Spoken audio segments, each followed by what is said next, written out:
Now you talk about terror. What about for me? I've been terrorized all my day.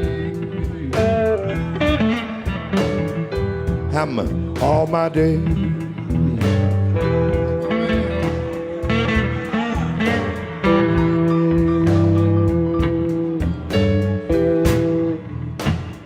The U.S. economy is being held hostage by a small cohort of financiers who run private equity firms, Apollo, Blackstone, the Carlile Group, Kohlberg, Kravis, Roberts.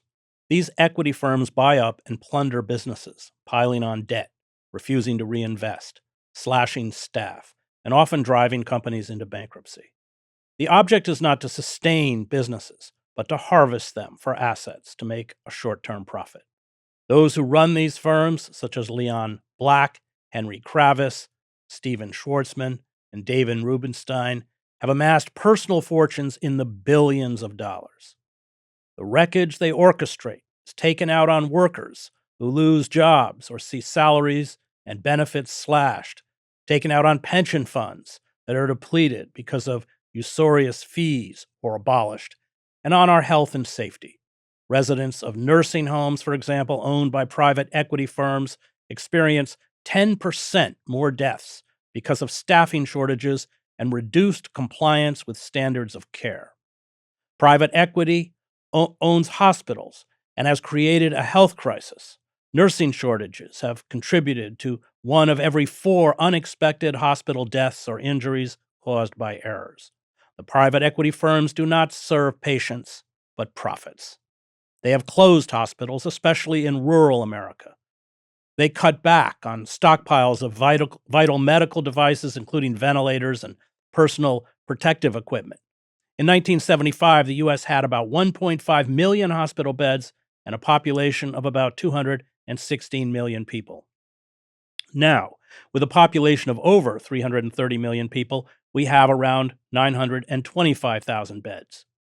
56% of Americans have medical debt, even though many have insurance, and 23% owe $10,000 or more. Emergency room visits, and emergency rooms are often run by private equity firms, contributed to medical debt for 44% of Americans. At the same time, the healthcare system, because of this slash and burn assault, was unprepared to handle the COVID epidemic, seeing 330,000 Americans die during the pandemic because they could not afford to go to a doctor on time. These private equity firms, like an invasive species, are ubiquitous. They have acquired educational institutions, utility companies, and retail chains while bleeding taxpayers of hundreds of billions in subsidies, made possible by bought and paid for prosecutors, politicians, and regulators.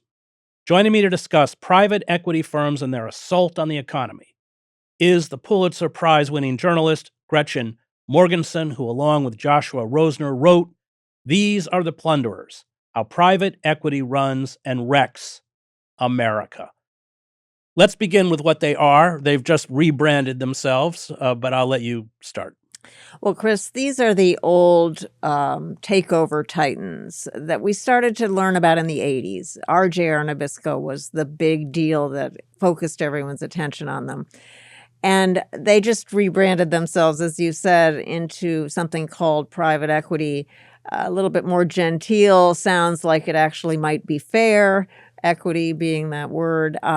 So these are just those corporate raiders that really were sort of fearsome. And, Congress at that time was concerned about what they were going to do to the economy. Congress lost interest and went on to the next thing. And of course, they did then go on to, over the next few decades, really pillage the economy and workers and pensions, as you pointed out. Explain how they work, because it's all about debt. And what's interesting from your book is that they actually don't put very much money. But right. I'll let you explain just the mechanics of it. Okay. These firms, first of all, they raise money for their buyouts. They don't use a lot of their own money for those buyouts. What they do is they go to public pensions, they go to endowments, they go to the big institutional investors and say, we're putting together a fund, we're going to buy out companies, we're going to make them more efficient, and then we're going to sell them in 5 to 7 years at a profit, and you will be able to reap those gains along with us. But yes, as you point out, the private equity titans do not put a lot of their money, of their own money at stake here. 1 to 2% of these funds are typically the private equity firm's money. So after they have raised the money, they go out and look for companies to buy. And they really home in on companies that have assets that they can strip. These are often physical assets that they can sell. Physical assets like real estate. Now, you pointed out that they've taken over a lot of retailers. When that was going on, often they would be buying retailers that had, either very, very favorable leases or actually had land underneath their stores that they could then sell at a profit, stripping the company. It's really not about operating the company, as you say. It's really about stripping the assets, extracting the money that they can from it. It's an extraction business. So they buy a company, they then find out how they can make it more efficient, which means usually firing many people, stripping the assets, selling them off, and sometimes they sell the assets and they get all their money back initially, very, very early on in the process. And what's left really is a carcass. What's left is a company that has now got enormous amounts of debt piled on top of it. These transactions are funded by debt. But it's not the private equity firm that takes on the debt. It's the company they're buying. So if they buy a retailer, they'll put a load of debt on that retailer. Suddenly, that retailer has way higher costs of operating, which means that then they have to cut costs elsewhere, fire people, deplete pensions. It's really a game where a very narrow slice of people win and a huge circle of pain of losers is involved. Everybody else is on the losing end. Well, because it's about short-term profit, you have an example in the book about a nursing home system. This was an amazing story. And so what they do is they sold the physical buildings that had the nursing homes, and then suddenly these nursing homes had to rent, I think it was $40,000 or something more a month. I'll let you explain. So they actually carry out policies, not just loading it up with debt, but also carrying out policies that physically dynamite or destroy corporations or businesses that before they arrive, you have the story of Samsonite, we'll talk about the steel mill you write about, but that were healthy. Absolutely.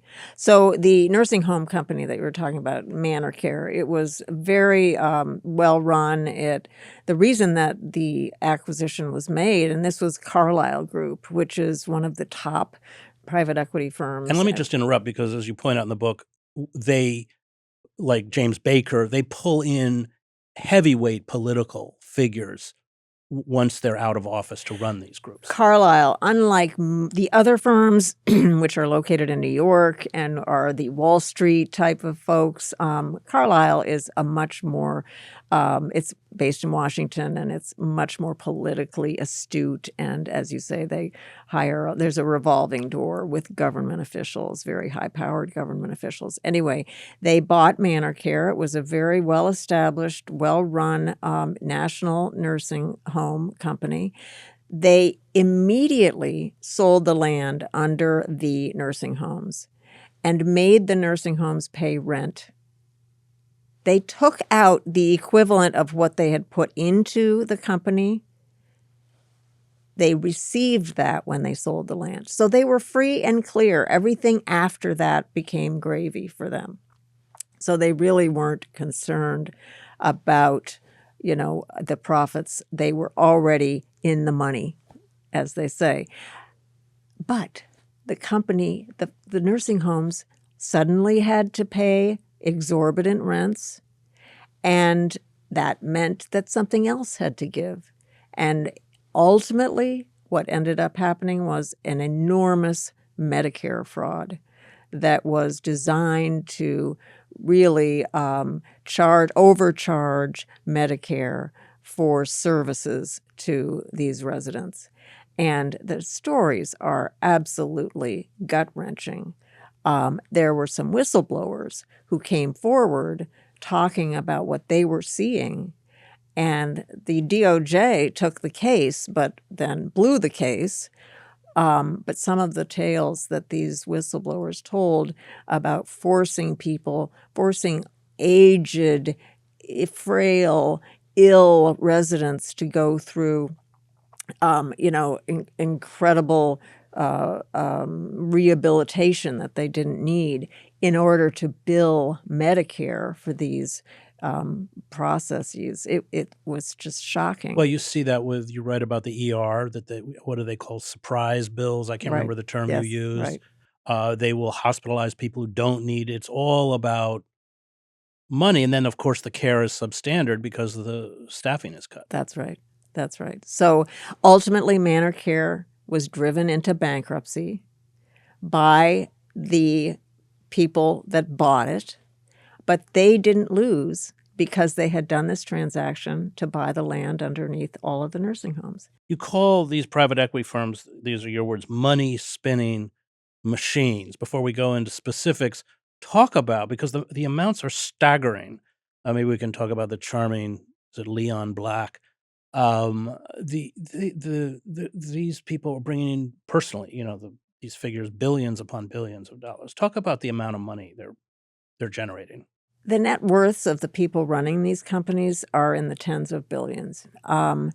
In the COVID years, I think Steve Schwarzman's, he is the head of Blackstone. I think his net worth doubled during COVID. I think it went up to something like 35 billion or something.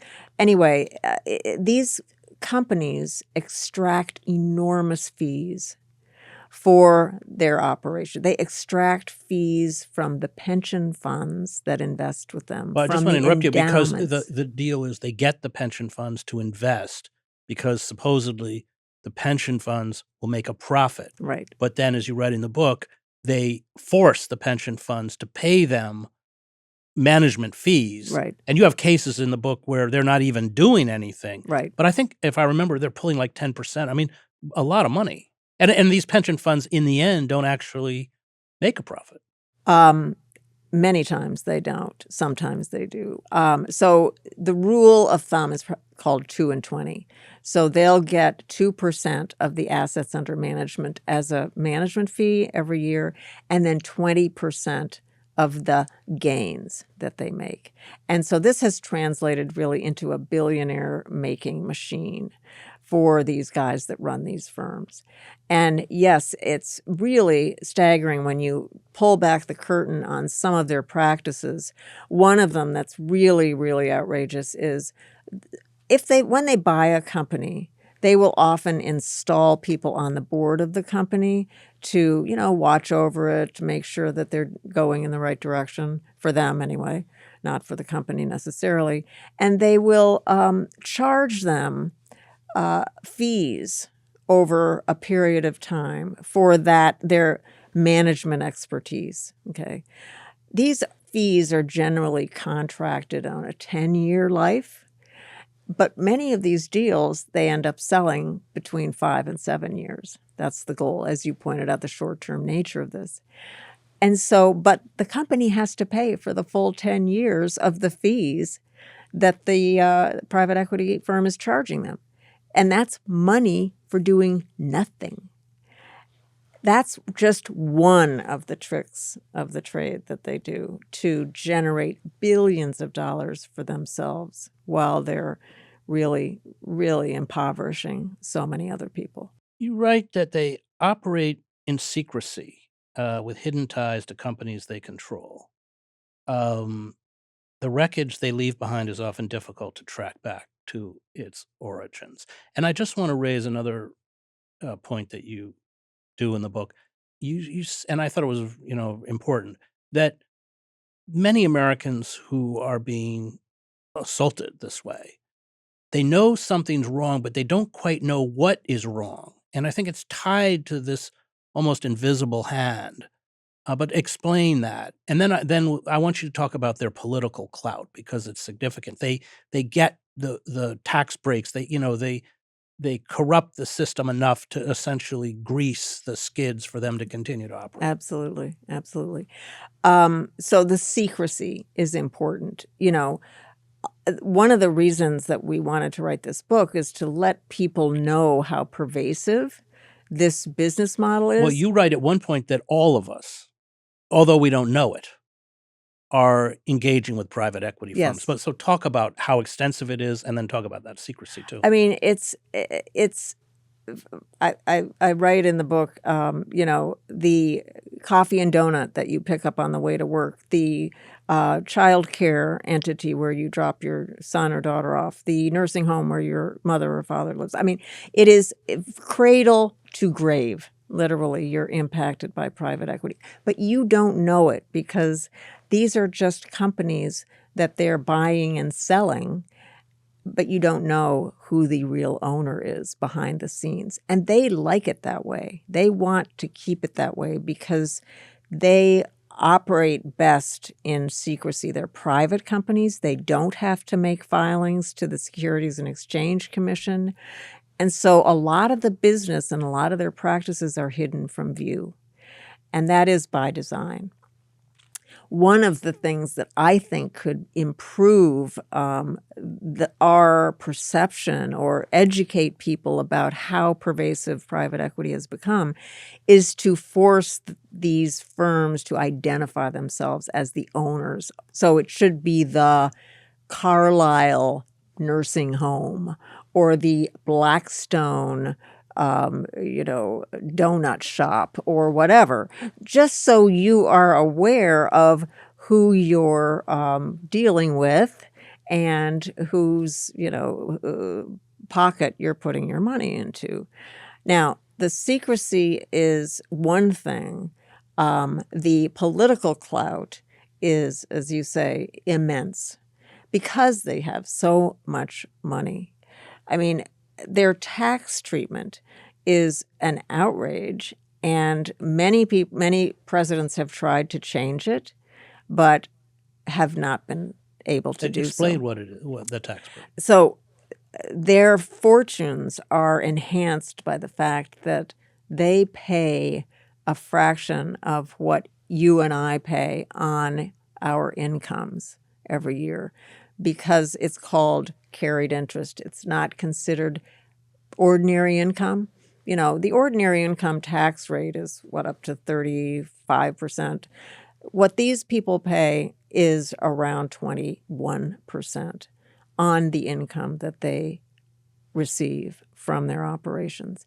And that's something that's been in the books for decades, but it really has created a skewed system where they make fortunes, billions of dollars. The government loses because they're not generating, the tax revenues that they should on those billions. And it's nuts. Now, the last time someone tried to change this, Kirsten Sinema was a holdout. Because it was good for the people of Arizona. Lawmaker from Arizona. She, I think, received $1.5 million from the private equity world to, stand up and say no. And she scotched it. So getting them to pay their fair share of taxes would be a good thing. It would help the government. It would generate more income. And it would, take away this really unfair aspect of their business.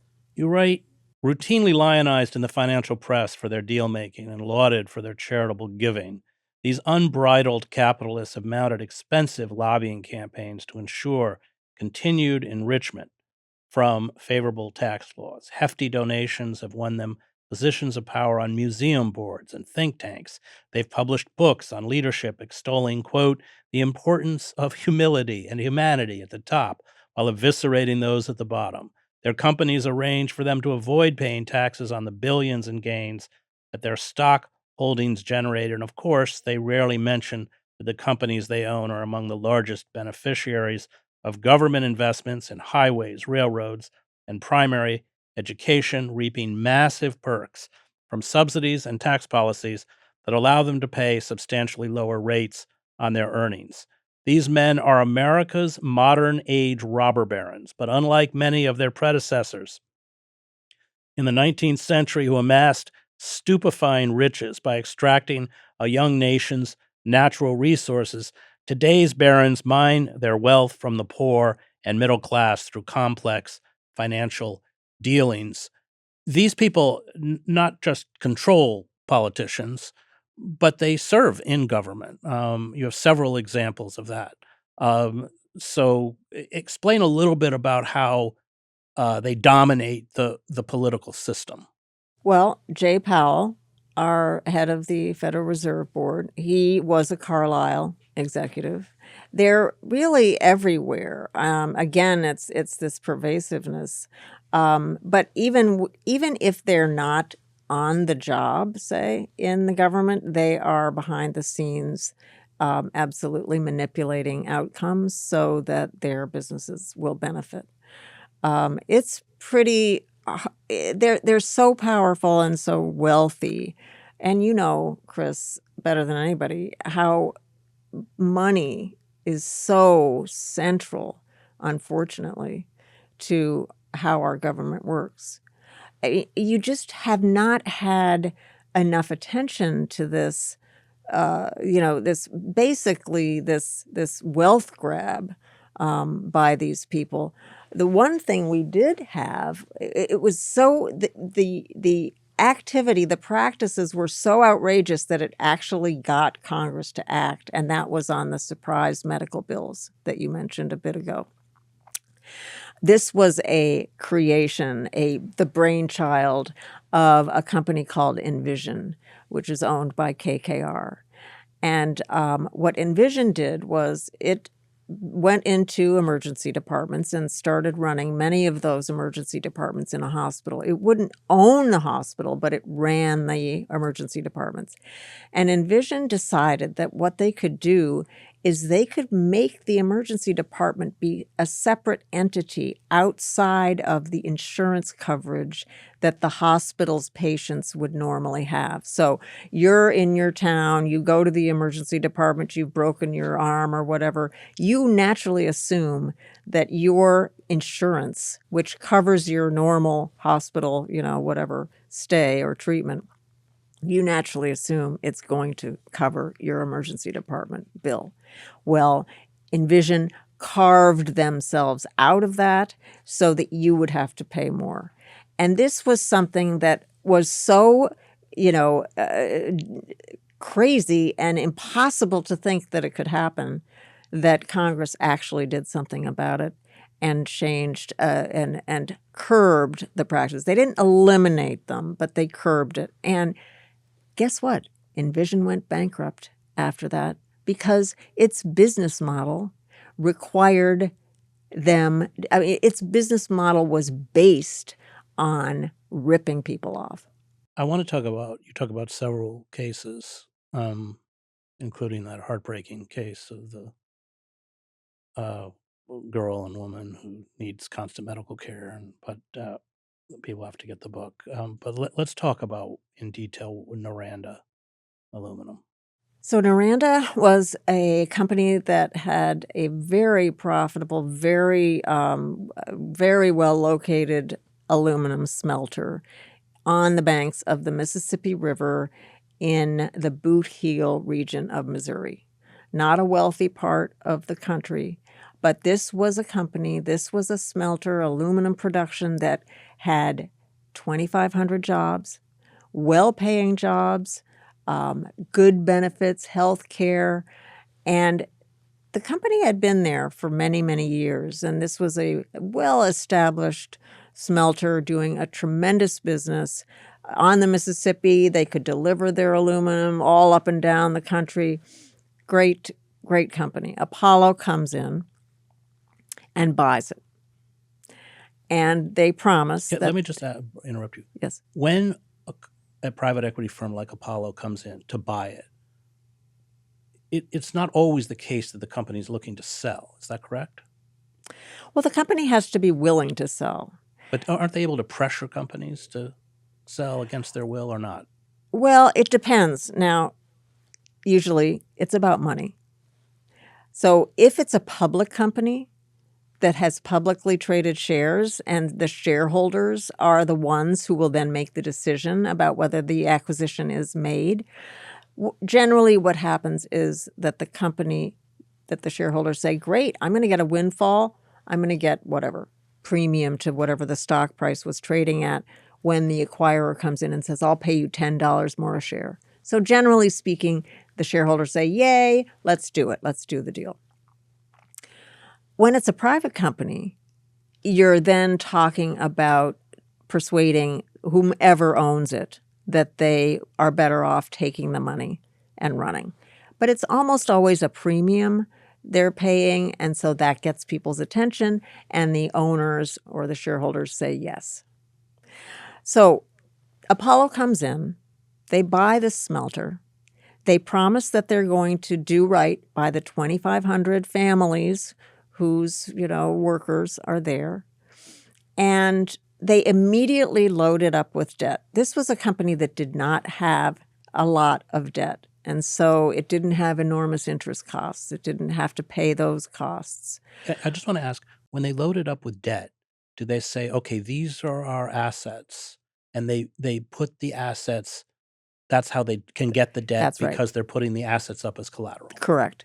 So the asset is this smelter and this huge infrastructure. And they also had a very low cost of electricity. Just to interrupt again, is the debt used to pay for the acquisition? Yes. The debt is used to pay for the acquisition, but it again allows the private equity firm to take the money out, right? They're loading the debt onto the company itself, not onto the private equity firm. So the company is the one that now has to struggle with the debt costs, the increased interest expense that's associated with the debt.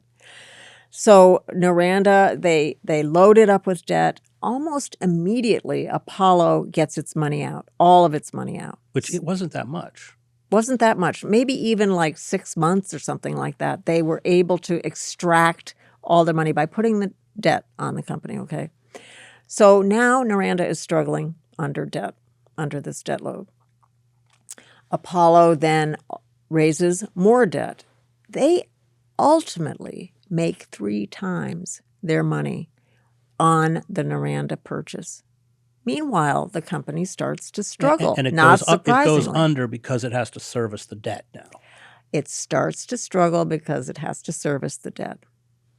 So then Apollo says, wow, this is a problem.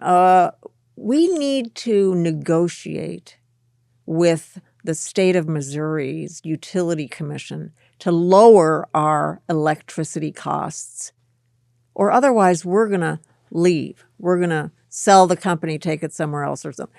So they negotiate with the utility commission a lower rate, even though it means that the other ratepayers in Missouri have to pick up the slack, have to cover that difference. Apollo gets the lower rate. It then starts to fire people because it can't make ends meet. The company is struggling. Again, the debt is too high. I think there may have been an economic, downturn. Aluminum wasn't quite as, in demand in any case, but it really was the debt that was causing the problems. The company ultimately goes bankrupt, but Apollo has made 3 times its money. So people are thrown out of work. They savaged 3 different pensions. The Pension Benefit Guarantee Corporation had to come in and bail out 3 Narranda pensions because of the bankruptcy. They had ratepayers paying more across the state. There were school teachers, because Narranda was the biggest taxpayer in this small town in Missouri. All of a sudden, the tax base crumbled. And the school teachers had to pay their own health care costs because what Narranda owed for the school payments for its taxes was not paid because they went bankrupt. So this was a perfect example of the circle of pain that these people create when they make all of the money for themselves, 3 times their investment, but they harmed ratepayers, they harmed school teachers, school children, they harmed workers, they harmed pensioners. That's what we're talking about. You write, to outsiders, the buyout firms appeared to be fierce rivals, competing assiduously to beat each other out for the companies they hoped to acquire. In reality, the firms were cozy collaborators, members of a club that meant richer profits for them and fewer for everyday investors. Explain how that works. This was an amazing case that it was brought by shareholders, or maybe debt holders. I think it was shareholders. But anyway, they turned up some amazing documents in the discovery where they had emails between these big, powerful firms that everyone thought were competing to buy companies, KKR, et cetera. The emails showed them to be very chummy. They would say, oh, well, we'll stand back on this deal. We won't do this deal. We'll let you take this deal. You give us the next one. And so it became clear when you have this kind of acquisition, if you have more bidders, if you have 2 bidders, 3 bidders, 5 bidders, the people who own the company that are selling it are going to get a better price because those bidders are going to bid up the price of the company.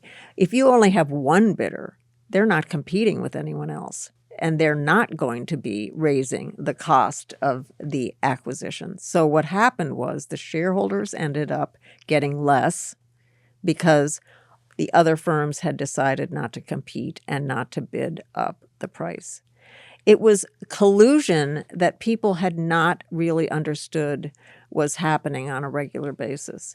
And it was kind of shocking. They ended up paying a lot of money to make the case, to settle the case. But it was a real eye-opener about how they are really working together to make sure that they don't have to pay too high a price and that there won't really be tough competition. Isn't that illegal? Sorry to be so naive. DOJ didn't think so. Oh, really? Oh, Did not bring a case. okay. I want to talk about utilities. And I wrote a book called America, the Farewell Tour, but it opens in Scranton, Pennsylvania, which had declared bankruptcy. And they were just stripping city parking, sewer, anything they could sell off, which of course made things worse.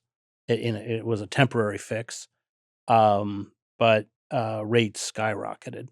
And you write about Bayonne, but talk about how they're cannibalizing basic services that were once managed by cities, communities, and the government. Well, of course, you remember the idea that took hold in the 80s about privatization, that the government doesn't know how to run anything. We really should privatize all of these, organizations and services. The private sector really knows what they're doing. They're going to do a better job.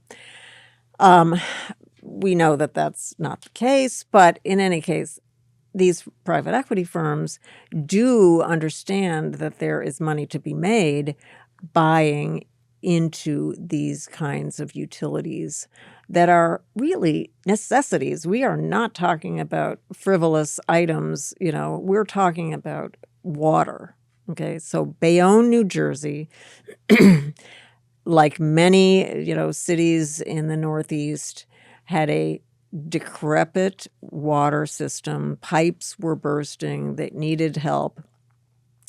And along comes KKR, and they say, we'll help you out. We'll buy this. We'll give the money to you that you need to refurbish Let's make that happen. They did the deal.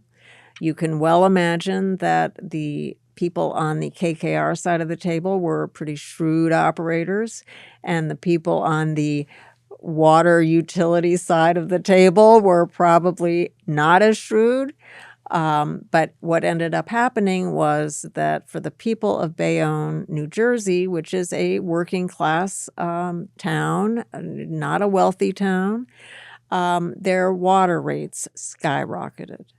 And again, it was a situation where this very small group of financiers wind up winning, gaining enormous amounts, and everyone else winds up paying the freight. Well, when you write skyrocketed, 2021 report by the Association of Environmental Authorities, a public utility nonprofit, said the average annual bill for privately owned water systems in the U.S. was 60% higher than that of publicly owned systems.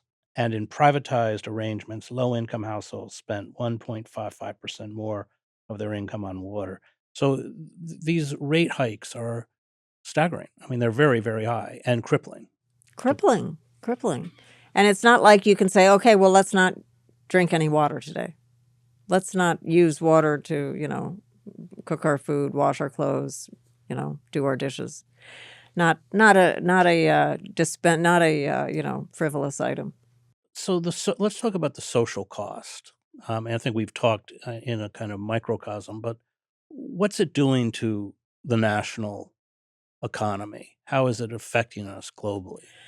Well, the first thing I think, and the most important 30,000-foot view, is it expands the wealth gap in this country. It really blows that out. So people who are in the lower, echelon, the disparity between the rich and poor in this country, it's not healthy. It's unsustainable. And Is it unsustainable because, in essence, they're just cannibalizing everything? Well, it is unsustainable because you can't keep extracting money from the middle class and the poor people to become billionaires. I mean, that's just a recipe for disaster. Okay, capitalism is supposed to, in theory, benefit a wide array of people. It's supposed to provide prosperity for people to enhance their, economic situation, have a good job, Yeah, be able but when to. when it's regulated. When it's regulated, right? When it's not regulated, you have a term in the book, Ahole capitalism. Right. Me, right? I, me, mine capitalism, right? Where I don't care about everyone else. It's really all about what I want and what I can get for myself. So it's the wealth gap in this country that has really, really blown out. And I believe these entities are contributing mightily to that.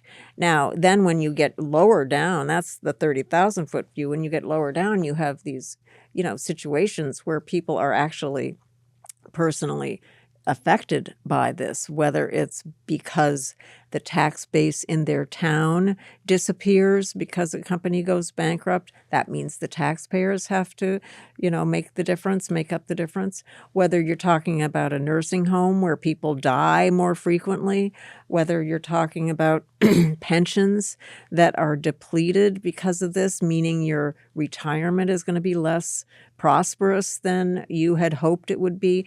These are the kinds of stories that you don't hear about, Chris, and that's why this is important to know. We endlessly, all the business press, lionizing these people and talking about their deals and how they're this billion and that billion. You never hear about the people on the other side of the transaction. And that's wrong, because there are people on the other side of the transaction, and their stories and their voices are important. Well, I think that's been the great failing. The failing of the press is that we're not telling those stories. And reading your book and seeing that line that you have in the book about how people know something is wrong, but they don't know what exactly is wrong.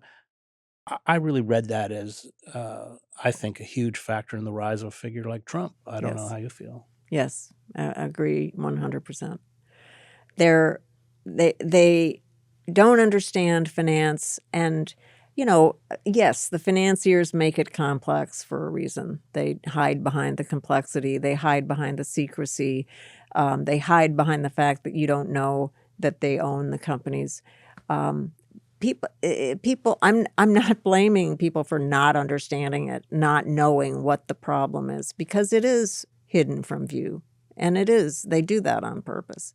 But it is pernicious and it is impacting people. And so it's causing job losses. It's causing reduced pensions. It's causing increased costs for taxpayers, which all contribute to this sense of unease about my future. Am I going to have enough money to retire? Am I going to have enough money to send my child to college? There's an unease going on that these people are contributing to. Well, you make a point in the book, like with the surprise bills from the emergency room. I think the average, if I remember, was about $600 or something. Well, since they don't know these bills are coming, these families living on the edge are completely wiped out. Right. That this has catastrophic effects, and these, essentially predatory practices are bleeding, especially the working poor and the lower working class, which I think you make very clear in the book, and that has political consequences when it's not addressed, and it's largely not addressed because under our system of legalized bribery, in essence, the political class. These people own the political class. Not only own the political class, but especially I think during the Trump administration, a lot of these private equity people were in the administration. Steve Schwarzman was at Trump's right hand in many photographs. He was his, business advisor, financial Well, one expert. crook advising another.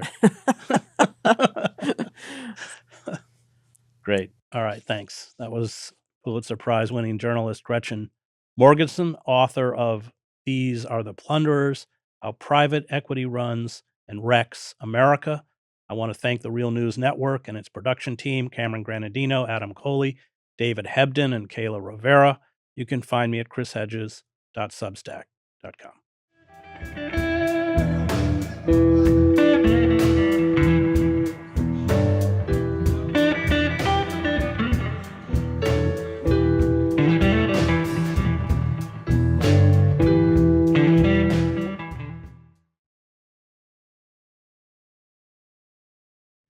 Thank you so much for watching the Real News Network, where we lift up the voices, stories, and struggles that you care about most. And we need your help to keep doing this work. So please tap your screen now, subscribe, and donate to the Real News Network. Solidarity forever.